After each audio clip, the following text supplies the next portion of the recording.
What's going on, everybody? My name is Dr. Lightning94 and welcome back to another video on the channel. Now, recently with the new update of House Shattered to Star Trek Online, we got some new Lobi gear. I'll see if it lists in here. It does not, but we got some new Lobi gear that revolves around the Enterprise era. So from the series Star Trek Enterprise. And what we got was a 22nd century phase pistol, a 22nd century Mako phase pulse rifle, and then we got a space set, of which I will go over in a different video, because I don't actually have those on hand now, and I actually won't then, but I'll at least have access to the store. So, first off, I'm just going to say these weapons are just, if you still have some Lobi left over from the event campaign, and you need to upgrade your ground build, and you like phaser weapons, either one of these is just an astounding choice. Frankly, they're the phaser equivalent of the Herald anti-proton staff, and they're literally the no matter what equivalent of the Herald anti-proton staff, and that's saying something, because the Herald anti-proton staff not only does the huge base hit, it does huge cascading hits of refraction, and these things can give it a run for its money. I'm a science character, and as you can see, when I go ahead and put my tribble on here, I do not have great crit chance and severity yet, because I have really, honestly, yet to work on my ground build. That's been a little lower on the agenda, but that's getting raised on the agenda soon. Just time and resources and grinding, you know how it is. But I have crit chance of 17.2% and 65% severity when I have my tribble on. I was in the Dyson battle zone the other day. This phase pistol crit for, I believe it was 480 something damage, and the phase rifle crit for about 700. And I'm not even a tactical character, and these don't even have a reroll to crit D. It's damage, crit H, and damage times 4. That's how they come when you epic them out. These, I mean, it doesn't even matter the mods. These are amazing weapons. So, let's go ahead and look at the phase pistol first. The phase pistol was a type of phase-modulated energy weapon, a personnel sidearm characterized by a focused energy discharge in the form of a steady stream or a phase pulse. It was introduced in 2151 for use by Starfleet personnel as a replacement to the EM-33 pistol. This recreation has been updated to be suitable for modern fieldwork while maintaining its classic appeal. So, first we have the quick beam. So as you can see, I'm not even in a combat zone. 294.5k DPS. 25% bonus all damage, category 2, versus targets affected by controller debuff powers, which I think comes from controlled countermeasures on ground. Possibly. Not entirely sure on that. Who knows?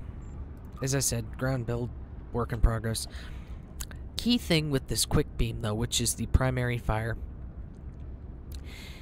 it does not have a recharge.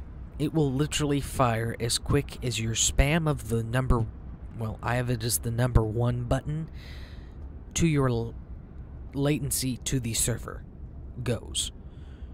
So if you have really good latency, you can push this, and literally as fast as a firing shot takes, it will fire over and over and over again.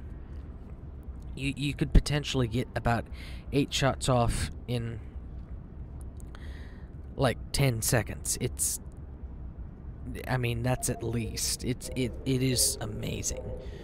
Then you have the secondary firing mode, which is what they call the drill beam, which it has a 2-second recharge, but when you push the secondary fire, it puts a continuous phaser pulse beam out towards your primary target. So and it just stays continuous until the target dies. This is what I'm saying. These are amazing weapons. So if you have a big boss that you just want to sit and drill him down, go with your secondary fire. So those two are two very good firing modes to have. But then you have the fun one, which is the one I like to use, which is number 3, the overloaded power cell. So what this does is you hit the tertiary fire mode on, I have it button number 3, and it sets your sidearm to overload and sends it towards your targeted foe's current location. It's basically like a built-in photon grenade, but using your sidearm. So then you can transition to your secondary sidearm and keep firing while the thing goes off.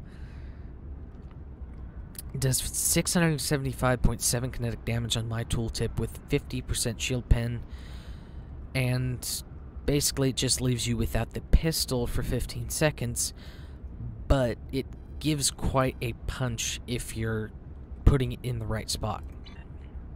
So phase pistol is amazing. Then we come to the Mako battle rifle, which before pretty much all we had in terms of Mako was the Mako set from Task Force Omega, which is good, but if you're doing what you would call an enterprise theme build, it worked in name, it didn't quite work in looks.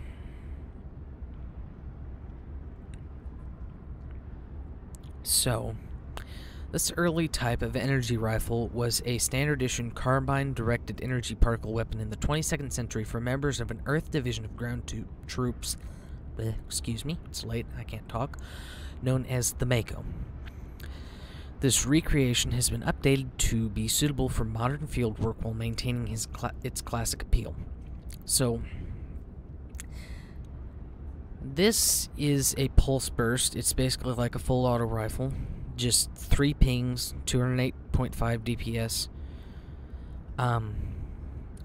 Excellent range, quick recharge. And I mean, this thing, it does not appear, since it has a lower damage on this tooltip than the pulse pistol. This thing hits like a freaking truck. I mean, you set this off and just boom. I've seen, like I said, I saw it crit, and this is a non-tactical tune with sucky crit chance and severity and ground stats. I saw it crit for over 700 myself, me using it, with like the worst ground build ever, not built for damage at all. So then you basically, it's basically like a full auto rifle with a stun barrage. Well, it says stun barrage right there, but it's like a full auto rifle and a stun beam combined. So, but this thing can target 3 people at once for the stun, so it's very handy there. Then you have your rifle butt. So, yeah. As I said before, if you have a chance to pick up these weapons, pick them up. They hit like a frickin' truck. If you go, I believe there's a low-buy sale going on currently. I think you can get them for 40 low-buy, but normally you can get them for like 60. Even if you're paying the full 60, it is so worth the price, it's unbelievable. If you smack one of these weapons on you and your bridge officers, upgrade them, upgrade all their gear, upgrade your gear, get a decent build going, you will be able to handle elite content like nobody's business. I promise you that. I'm just saying. So, anyway, I know this isn't the longest video, but I just wanted to get something out there talking about these weapons because they're just... they honestly just knock the socks off me, because I thought maybe I'd pick a couple up for my Enterprise theme captain. I have a theme captain for each show I kind of work on the side besides my 3 mains and then my KDF. Just, you know, for fun and giggles. because Legendary Bundle, I was lucky enough to get it, but, yeah, these weapons, they're amazing. Just, if you do not like the Herald Anti-Proton Staff or want something a little more traditional, pick these up. Just do it. Don't even ask about it. Just grab them. And if you can get them on sale, just all the better for it. So, anyway, that's my fairly basic, not knowing what the heck I'm doing review on it. I hope y'all liked it. And so, yeah, that is it for this video. If you all have any reviews or comments about these weapons, please put them down below. I'm happy to hear your opinions on them, and hopefully we can do more review videos like this in the future, a little more in depth with some more testing. So, with that said, thank you all for watching. This is Dr. Light 94. Have a good night, everybody.